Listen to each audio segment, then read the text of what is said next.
Welcome back dear students. आज हम पढ़ रहे हैं कैली हैमिल्टन थ्योरम। तो Cayley Hamilton theorem is a very very important topic because आप किसी भी यूनिवर्सिटी के स्टूडेंट क्यों ना हो, इस टॉपिक पे आपको एग्जाम में एक क्वेश्चन मिलने के 95% चांसेस है। मतलब आप मान लो कि इस पे क्वेश्चन आपको मिलने ही वाला है। एंड मेरे वीडियोस अगर आपने पूरे देख लिए तो आई will be covering each and every type. इसमें 2 या 3 टाइप ही है, बस इसके अलावा और कुछ भी नहीं आता। It is very simple. अगर आपको समझ में आ गया ना तो ये बहुत इजी टॉपिक है और आप इसमें आराम से स्कोर कर सकते हो। So I will be covering each and every type जो एग्जाम में आ सकता है। ठीक है, लेट अस स्टार्ट। तो पहला टाइप हम देखते हैं। उससे पहले हमें ये पता होना चाहिए कि what is Cayley Hamilton theorem, exactly होता क्या है। तो इसका जो प्रूफ है वो आपके सिलेबस में नहीं है। You just have to see the statement. आपको सिर्फ स्टेटमेंट पता होना चाहिए। So the statement says that a square matrix A satisfies its own characteristic equation। बस इतना छोटा सा स्टेटमेंट है और उसको समझना भी बहुत आसान है। मतलब हर एक मैट्रिक्स उसके खुद का जो कैरेक्टरिस्टिक इक्वेशन है। अब पहली बात तो ये है कि what is a characteristic equation. तो अगर आपको कैरेक्टरिस्टिक इक्वेशन पता है अच्छे से तो बहुत अच्छी बात है। अगर नहीं पता है तो मेरे ही चैनल पे आपको वीडियोस मिल जाएंगे आइगन वैल्यूज आइगन वेक्टर्स के अंडर में। वहां पर आपको समझ में आ जाएगा कैरेक्टरिस्टिक इक्वेशन क्या होता है। तो ये एक इक्वेशन होता है जो हमें मैट्रिक्स से ही मिलता है। हम जब एग्जाम्पल सॉल्व करेंगे तो मैं आपको एक बार और समझा दूंगी अच्छे से।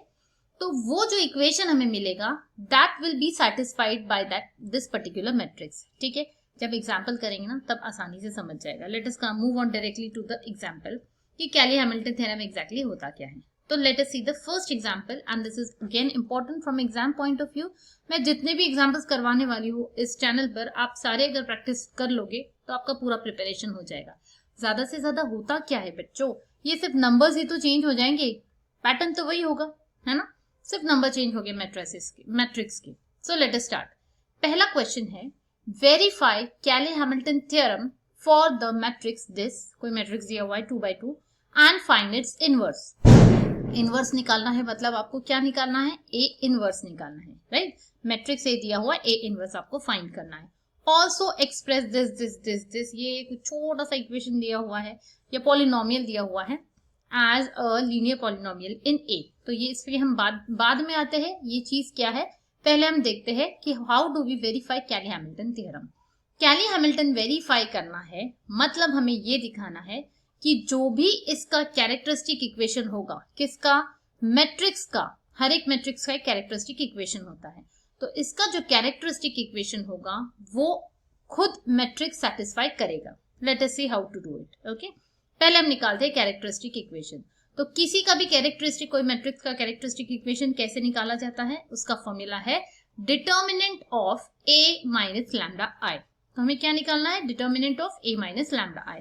तो निकाल लेते हैं। हमारे पास में मैट्रिक्स है, इसका डिटर्मिनेंट निकालेंगे ए माइनस लैम्डा आई। मतलब सिर्फ आपको जो डायगोनल एलिमेंट्स होते हैं उसमें से लैम्डा को माइनस करना होता है। So this is the way. बाकी दोनों एलिमेंट्स एज इट इज लिखे जाते हैं एंड इक्वल टू 0 करके आप जब इसको क्रॉस मल्टीप्लाई करोगे, आई होप सबको पता है डिटर्मिनेंट कैसे सॉल्व करते हैं। अब ये 2x2 है इसलिए बहुत आसान है। जब 3x3 मैट्रिक्स आता है तब थोड़ा डिफिकल्ट जाता है एंड उस केस में मैंने आपको एक शॉर्ट ट्रिक बताई हुई है, मेरे चैनल पर आपको वीडियो मिल जाएगा कि कैसे आप बहुत आसानी से 3x3 मैट्रिक्स का भी कैरेक्टरिस्टिक इक्वेशन निकाल सकते हो।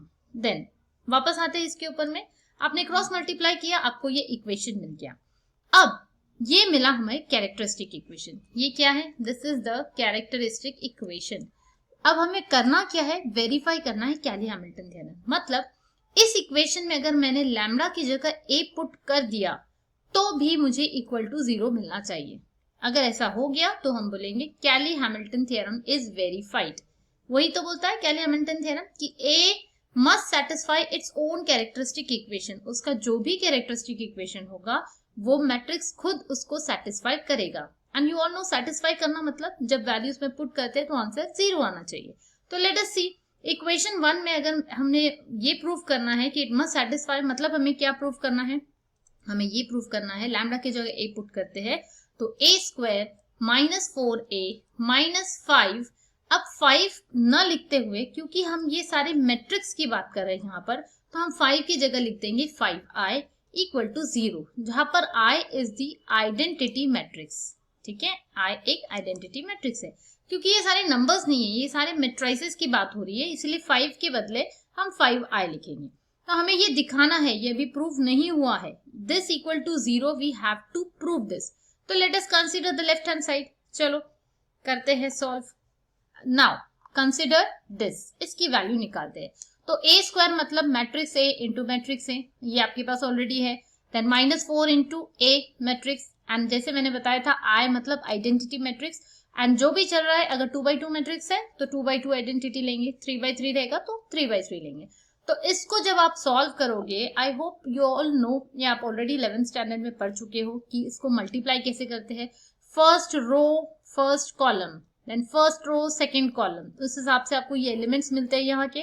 So I won't be explaining this, फिर भी अगर आपको लगता है कि आपको ये मैट्रिक्स मल्टीप्लिकेशन नहीं आता है, आप मुझे कमेंट बॉक्स में बताना, मैं उस पर वीडियो बना दूंगी। तो इस पे टाइम वेस्ट ना करते हुए मैं डायरेक्टली लिख रही हूँ यहाँ पर। एज यू कैन सी ये 4 अंदर मल्टीप्लाई हो जाएगा, तो 4 1 4, 4 4 16, ये मैट्रिक्स मिल गया। 5 अंदर मल्टीप्लाई हो गया, आपको ये मैट्रिक्स मिल गया। एंड अल्टीमेटली ये पूरे फर्स्ट जो रो फर्स्ट एलिमेंट है, इनको आप कैलकुलेट करोगे तो आपको क्या मिलेगा, देखो 9 -4 -5, तो ये आ गया 0। वैसे ही बाकी एलिमेंट्स आप देखोगे 16 -16 -0 0, तो आपको 0 मिलने ही वाला है यहाँ पे, क्योंकि क्वेश्चन में वेरीफाई दिया हुआ है। सो अगर आपका 0 नहीं आता है तो समझ जाना आपने कोई गलती की है, या फिर अगर टाइम कम पड़ता है एग्जाम में तो यू कैन डायरेक्टली राइट 0। मतलब ऐसा तो नहीं है कि आपको ये वैल्यू ये स्किप करना है, ये स्टेप आपको लिखनी है, बट देन अगर टाइम कम लग रहा है, मिल रहा है, आपको ऐसा लग रहा है कि टाइम कम पड़ रहा है, तो आप डायरेक्टली ये मैट्रिक्स 0 लिख दो एंड आंसर लिख दो, बिकॉज वेरीफाई है तो आंसर 0 आने ही वाला है। ओके, देन नेक्स्ट, अब इसके बाद क्वेश्चन क्या था, वेरीफाई करने के बाद में हमें ये निकालना है कि what is the value of A inverse. अब जब हमें पता चल गया है कि यहाँ पर ये इक्वेशन 2 देखो आप, यहां से हमें मिला a square -4a -5i equal to 0, तो इससे मैं a इनवर्स की वैल्यू मुझे मिल सकती है। कैसे, लेट अस सी। तो ये इक्वेशन 2 मैंने यहाँ लिख दिया है फिर से, a स्क्वायर -4a -5i मिला था। अब हम इसको लिखेंगे a inverse into this value. तो इसको जब मल्टीप्लाई करेंगे तो हमें क्या मिलेगा, a inverse into a square will give us simply a raise to 1। Then ये जब मल्टीप्लाई होगा तो a inverse into a i होता है, आइडेंटिटी मिल जाएगा हमें, and then -5i into a inverse वाली वैल्यू मिलेगी 5a इनवर्स। एंड हमारा एम क्या है, हमें फाइंड करना है a इनवर्स, तो हम ये वाली टर्म को एक साइड पे रखेंगे और दूसरी टर्म्स को दूसरी साइड पे लेके जाएंगे।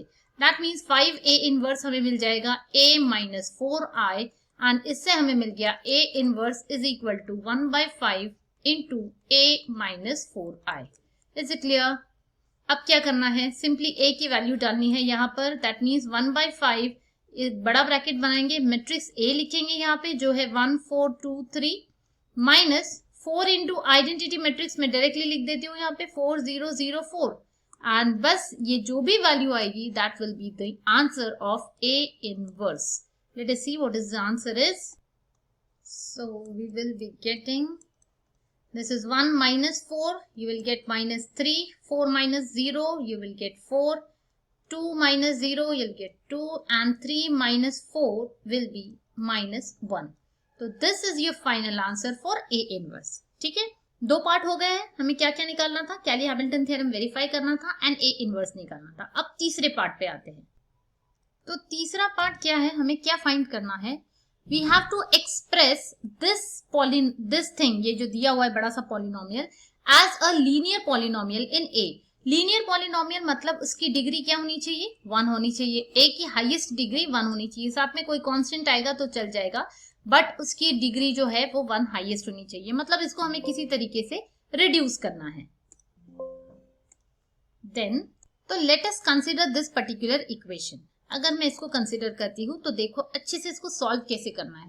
मैंने एज इट इज ये जो पॉलिनोमियल है उसको कंसीडर किया है, हमें इसको रिड्यूस करना है, छोटा करते करते हमें लाना है इसको, सिर्फ बचना चाहिए a रेज टू 1 वाली टर्म और साथ में कांस्टेंट चल जाएगा। ठीक है, तो how can we do it, इसके लिए हमें काम आएगा हमारा जो पॉलिनोमियल कैरेक्टरिस्टिक इक्वेशन मिला है वो, तो इसलिए मैंने यहाँ पर लिखा हुआ है, हमें जो कैरेक्टरिस्टिक इक्वेशन मिला था वो था a स्क्वायर -4a -5i। तो this is very helpful, this will be very helpful for us to find out this value. तो अब क्या करेंगे हम, ध्यान से सुनना, हमें किसी तरीके से ये इक्वेशन लाना है, यहाँ पर एडजस्ट करना है। तो ए स्क्वायर लाने के लिए अगर मैंने ए क्यूब कॉमन निकाला तो मुझे ए स्क्वायर मिल जाएगा। यहाँ पर देखो, यहाँ पर बचेगा ए स्क्वायर, दूसरे में टर्म में क्या बचेगा -4, ए क्यूब बाहर निकाल लिया तो बचा ए एंड -7 बचेगा। ये ए क्यूब पूरा चला गया है तो 7i लिखूंगी मैं। बाकी की टर्म्स को मैं सेपरेटली लिखूंगी क्योंकि इसमें से ए क्यूब कॉमन नहीं निकाल सकते, तो इसको एज इट इज लिख लेंगे, ए स्क्वायर -a -10i।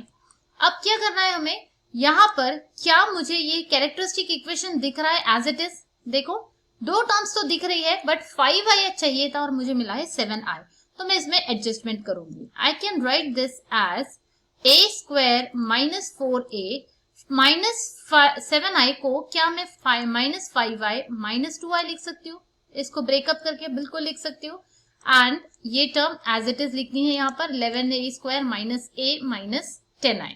अब होगा क्या, इससे क्या फायदा हुआ कि दिस टर्म विल बिकम 0, इसकी वैल्यू है 0, तो मुझे मिल गया a cube into -2i and ये जो बची वाली टर्म्स थी उसको मैं एज इट इज लिख दूंगी। So on putting this value मुझे ये इक्वेशन मिल रहा है। अब ध्यान देना बच्चों, अब मुझे यहाँ से सिर्फ मुझे चाहिए a स्क्वायर, तो मैं क्या कॉमन निकाल सकती हूँ, I can take out -2a, तब जाके यहाँ क्या बचेगा, a स्क्वायर बचेगा। अब ये पूरी वैल्यू मुझे चाहिए, बट आप देख सकते हो अगर मैं यहाँ से -2a बाहर निकाल रही हूँ तो ये 11/2 आ जाएगा 2 कॉमन निकालने के बाद, but it will become very complicated. तो इस केस में क्या करना है, ध्यान दो। आप क्या करोगे, जो आपको चाहिए वो लिख लो। मतलब हमें क्या चाहिए, -4a चाहिए, -5i चाहिए। क्यों चाहिए, बिकॉज हमें पता है इसकी वैल्यू 0 होने वाली है, तो हमने ये लिख लिया। ठीक है, अब ये लिखने से होगा क्या, हमारे पास था नहीं, ये टर्म्स हमारे पास नहीं थी, हमने कहीं से उधार ली है। तो जब हम किसी से कोई चीज उधार लेते हैं तो उसको वापस करना पड़ता है, तो हम ये चीज वापस कर देंगे। थोड़ी देर के लिए लिया, वापस कर दो।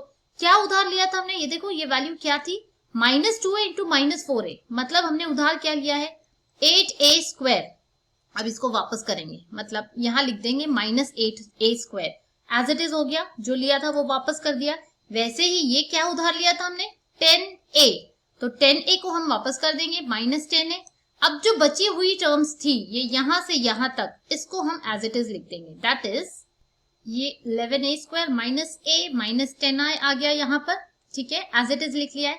अब ये जो ब्रैकेट है, ये पूरी वैल्यू तो 0 हो गई, हमें पता है इसकी वैल्यू 0 है, तो ये हमने ऐसे लिख दिया है। देन बाकी की जो टर्म्स है, क्या हम उसको सॉर्ट आउट कर सकते हैं? देखो, a स्क्वायर की टर्म है, a स्क्वायर की टर्म है, दोनों मिला के क्या हो जाएगा, -8a square plus 11a square, तो इसको मिला के लिख दिया 3a स्क्वायर। वैसे ये -10a -a तो 11a एंड ये आ गया -11a और ये -10, तो ये टर्म तो चली गई, ये हो गई 0। अब बच्चा ये है, हमें कब तक करना है, जब तक a का पावर 1 नहीं मिल जाता। तो यहां से भी a कॉमन निकाल लेते हैं हम। मैं नेक्स्ट पेज पे कंटिन्यू कर रही हूँ। हमें ये टर्म मिली हुई है, हमें इसको a तक लाना है, दैट मीन्स एक बार और 3 को कॉमन निकाल लेंगे तो हमें मिल जाता है a स्क्वायर, लेकिन बाकी की टर्म्स वो नहीं मिल रही है जो हमें चाहिए, -4a या 5i। तो फिर से उधार ले लेते हैं, बाद में वापस कर देंगे। तो उधार ले लिया हमने, -4a ले लिया, -5i ले लिया, तो हमने कितना उधार लिया है एक्चुअल में, यहाँ पर देखो, चेक करो, हमने लिया है, ये कितना आया हमारे पास, 3 4 12, मतलब -12 हमने लिया हुआ है, और यहाँ पर है -15i।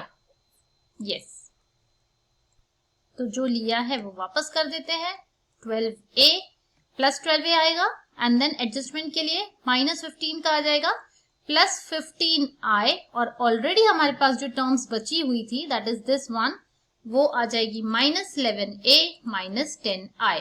तो अब ये टर्म पूरी हो गई 0, बिकॉज हमें पता है इसकी वैल्यू 0 है, एंड बचा क्या है हमारे पास, +12a -11a, that is a, और ये आएगा +5i। सो a⁻1 आ गया है, +5 आया है, दैट मीन्स ये एक लीनियर पॉलिनोमियल हमें मिल गया है, तो इसके आगे सॉल्व करने की जरूरत नहीं है। This is the required answer. तो बच्चों, इस पर्टिकुलर एग्जाम में ये जो कैलकुलेशन पार्ट था ना, ये थोड़ा सा डिफिकल्ट था, नॉर्मली हर इसमें नहीं होता है। मैं जो नेक्स्ट वीडियो में एग्जाम्पल लेने वाली हूँ उसमें आप देखोगे कि ये बहुत ही आसानी से सॉल्व हो जाता है, इसमें थोड़ा सा कॉम्प्लिकेशन था। तो don't miss the next video, उसमें मैं दूसरे अलग टाइप का एग्जाम्पल लेने वाली हूँ। जैसे मैंने प्रॉमिस किया है, हर एक टाइप को कंसिडर करके मैं वीडियो बनाने वाली हूँ, सो दैट आपको एग्जाम में किसी भी टाइप का क्वेश्चन आ जाए तो सॉल्व करते बनना चाहिए। तो मिलते हैं नेक्स्ट वीडियो में, till then have a nice day.